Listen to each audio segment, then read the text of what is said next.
প্রতি বছরের ন্যায় শ্রী দিঘির পাড় মৌলভীবাজার জেলার কমলগঞ্জ উপজেলার ১ নং রহিমপুর ইউনিয়নে শ্রী দিঘির পাড়ের কয়েকশো বছরের পুরাতন এই চড়ক মেলা এবারও অনুষ্ঠিত হতে যাচ্ছে।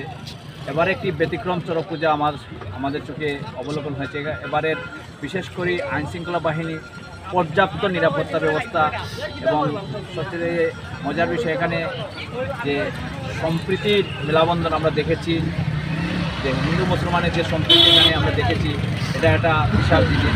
আমার মনে হয় প্রতি বছর চড়ক পূজায় এটা দৃষ্টান্ত হয়ে থাকবে। বিশেষ করে মৌলভীবাজার জেলার ভিতরে যে একটি অনুষ্ঠান হিসাবে হিন্দু মুসলমান সবাই একত্রিত হয়ে এই উৎসবটাকে, এই মেলাটাকে কীভাবে সুন্দর এবং সার্থক করা যায় এবং কি সাকসেস করা যায়, সেখানে হিন্দু মুসলিম ভেদাভেদ সবাই ঐক্যবদ্ধভাবে কাজ করে আসছে। বিগত দিন অনুষ্ঠানটি যাতে সাকসেসফুল হয় সেই দিকে তারা লক্ষ্য রেখেছে। আমরা জাতীয়তাবাদী পরিবার এই মেলার সাফল্য কামনা করি এবং ভবিষ্যতে এই মেলাটাকে যাতে 2 দিন বা 3 দিন করা যায়। আমরা শ্রী দিঘির পাড়ে রাজা ধর্মনারায়ণ প্রতিষ্ঠিত এই মৌলভীবাজারের কমলগঞ্জের শ্রী দিঘির প্রতিষ্ঠাতা পরিবারের সদস্য হিসাবে আমি অত্র এলাকাবাসীকে শুভ নববর্ষের প্রাণঢালা অভিনন্দন ও ভালোবাসা। এই শ্রী চড়ক পূজা প্রাচীন সনাতনী রীতির ও ধর্মীয় আদর্শ এবং আবহ নিয়ে 2000 বছর প্রাচীনকাল থেকে এই চড়ক পূজা অনুষ্ঠিত হয়ে আসছে। এই শ্রী দিঘি থেকে স্বপ্নে প্রাপ্ত হয়ে শ্রীবিগ্রহ বাসুদেব ও দধিভবন বিগ্রহ পেয়েছিলেন এবং এই শ্রীবিগ্রহ দুটিকে সংরক্ষিত রাখার লক্ষ্যে এই দিঘির চারিপারে প্রতি বছর চড়ক পূজা অনুষ্ঠিত হতো। বিগত সময়ে এই দিঘির পারে রথযাত্রা অনুষ্ঠিত হয়েছে। কালের বিবর্তনে এটি আর রথযাত্রা হয় নাই, আমাদের পক্ষে সম্ভব হয় নাই করা।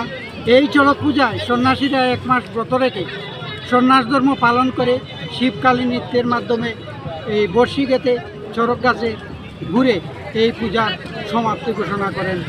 এই পূজার মূল আকর্ষণ এই আবহমান বাংলার প্রাচীন রীতি ধরে রাখার জন্য যারা সন্ন্যাসব্রত পালন করেছেন তাদেরকে আমি আমার পরিবারের পক্ষ থেকে এবং এই চড়ক পূজা অনুষ্ঠানে আগত দর্শনার্থীদের এলাকা তথা আমার পরিবারের পক্ষ থেকে আমার ভালোবাসা, শুভেচ্ছা।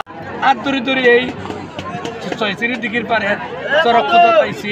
এই চড়ক পূজা দীর্ঘদিনের এবং প্রতি বছর এই সাইড পাড়ে 4টা এই গাছ উঠানি হয় এবং আগের দিন খালি কাজ হয়, পরের দিন এই চড়ক পূজা হয়, পরের দিন তারা এই দিঘিতে তারা বিসর্জন করে নারী। এখানে প্রচুর ভক্ত সমাগম হয় প্রতি বছর। আগে যে আমল ছিল বা বর্তমানের যে একটা কোনো ধরনের বিশৃঙ্খলা বা কোনো ধরনের ভেজাল এই শ্রী দিঘির পাড়ে আজকে পর্যন্ত হয় নাই বলিয়া আমার হয়েছে বলে আমার জানা নাই। কমলগঞ্জ উপজেলার শ্রী দিঘির পাড় এবার প্রতি বছরই এখানে চড়ক পূজা অনুষ্ঠিত হয়। প্রতি বছরই ন্যায় এবারও আমরা সবাই এসেছি শ্রী চড়ক পূজায়। আমরা বাড়ি ব্রিটিশের আমল থাকে না, আমরা কোনো অসুবিধা নাই, গতবার থেকে ভালো গেছে।